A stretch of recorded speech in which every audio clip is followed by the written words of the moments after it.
Bon, être satisfait, ce serait en quelque sorte commenter une décision de justice. Et pour être satisfait, il faut savoir pourquoi nous étions là. Nous étions là pour obtenir réparation pour les victimes que nous défendons. Nous pouvons être satisfaits parce que la décision sur la culpabilité a été prononcée. Toutefois, on a mis beaucoup de temps pour en arriver là et nous n'avons pas eu assez de temps également pour ventiler les dommages et intérêts qui revenaient de droit aux victimes que nous défendons. Le juge est allé très vite sur cette question. Contrairement aux autres fois, on a laissé tout le temps à tout le monde. Et vous savez que ces catastrophes ont des victimes éparpillées partout dans le monde.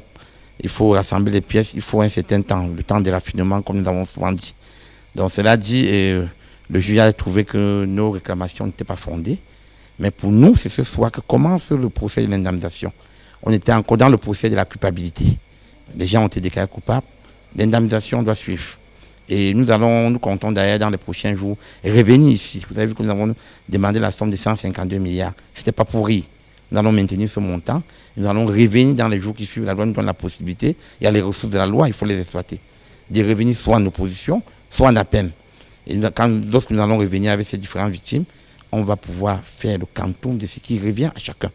Et vous avez également remarqué qu'on a parlé jusqu'ici que des blessés et des familles de décédés.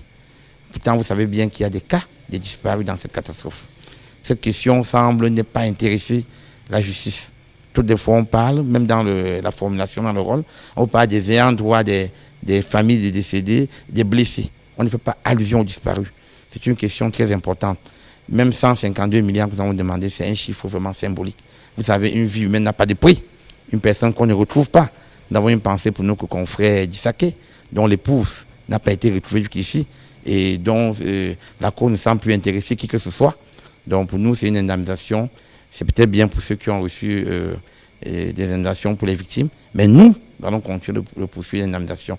Et nous considérons jusqu'ici que tout ce qui a été fait par Camrail, c'est des aveux de responsabilité.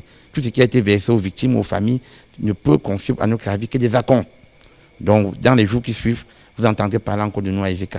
Ça, on peut vous le garantir. Ou à la cour d'appel du centre, on avisera.